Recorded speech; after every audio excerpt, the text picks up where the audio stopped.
Hello friends और मेरे प्यारे बच्चों, आज फिर एक बार अपनी वीडियो में मैं आप सबका स्वागत करती हूँ और जानते हैं एक बार फिर वर्णमाला के महत्वपूर्ण प्रश्नों को।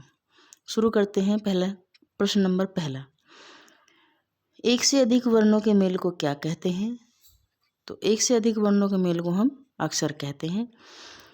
प्रश्न नंबर 2, हिंदी भाषा में कितने स्वर होते हैं? तो वो 11 होते हैं। क्वेश्चन को ध्यान से पढ़ना होगा। प्रश्न नंबर 3, हिंदी वर्णमाला में व्यंजनों की संख्या है कितनी? तो इसमें ये पूछा गया है कितनी है। तो हिंदी वर्णमाला में है, हिंदी वर्णमाला में ध्यान रखना, हिंदी वर्णमाला में व्यंजनों की संख्या कितनी है? तो वह हमारी 33 हो जाएगी।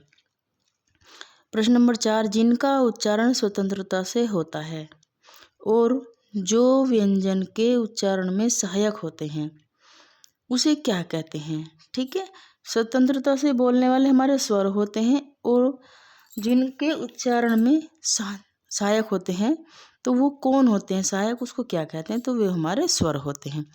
ठीक है। प्रश्न नंबर 5 आता है, हिंदी में ध्वनियाँ कितने प्रकार की होती हैं? तो वो आपके लिए बता दें कि 2 प्रकार की होती हैं। प्रश्न नंबर 6, वर्णमाला में स्पर्श संख्या कितनी, स्पर्श व्यंजनों की संख्या कितनी होती है? ठीक है, तो वो हमारी 25 होती है। वर्णमाला में पूछा गया है स्पर्श संख्या, स्पष्ट बता दिया कि स्पष्ट संख्या बताइए स्पर्श। प्रश्न नंबर 7, भाषा की सार्थक इकाई किसे माना जाता है? तो वह भाषा की, तो उसमें हमारे शब्द हो जाएगा। ठीक है, इसके आगे चलते हैं। अगला क्वेश्चन आता है हमारा प्रश्न नंबर 8, लिपि चिन्हों के संबंध में क्रमबद्ध समूह को क्या कहते हैं? तो वो हमारा वर्णमाला होता है उत्तर में। ठीक है। प्रश्न नंबर आता है 9, वर्णों के समुदाय को क्या कहते हैं? तो वह भी, उसका आंसर भी हमारा वर्णमाला ही हो जाएगा। प्रश्न नंबर आता है 10, शब्द की सबसे छोटी इकाई।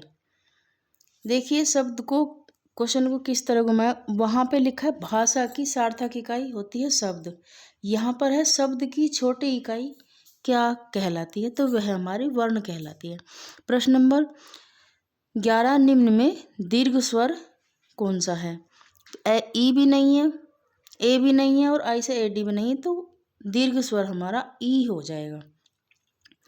इसके अगला क्वेश्चन नंबर 12, मात्रा में स्वर को क्या कहते हैं? तो मात्रा में स्वर को क्या कहते हैं? एक तो होता है इसका नाम समरूप, और अगर दूसरा नाम आपको कहीं ग्राफी में लिखा हुआ मिल जाए तो वह भी सही हो जाएगा। ठीक है। प्रश्न नंबर आता है हमारा 13, ह्रस्व स्वरों की संख्या कितनी होती है? तो वह हमारी 4 होती है। प्रश्न नंबर 14, किस स्वर के उच्चारण में दीर्घ स्वर से भी अधिक समय लगता है? तो वह हमारा स्वर हमारा प्लुत हो जाएगा, प्लुत स्वर में अधिक टाइम लगता है।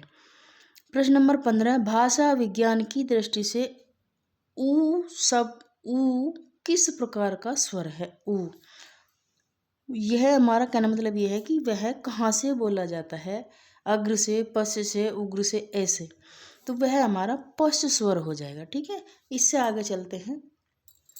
अगला क्वेश्चन आता है हमारा प्रश्न नंबर 16, उच्चारण की दृष्टि से श व्यंजन किस प्रकार के हैं? तो ये व्यंजन हमारे ऊष्म व्यंजन वाले हैं।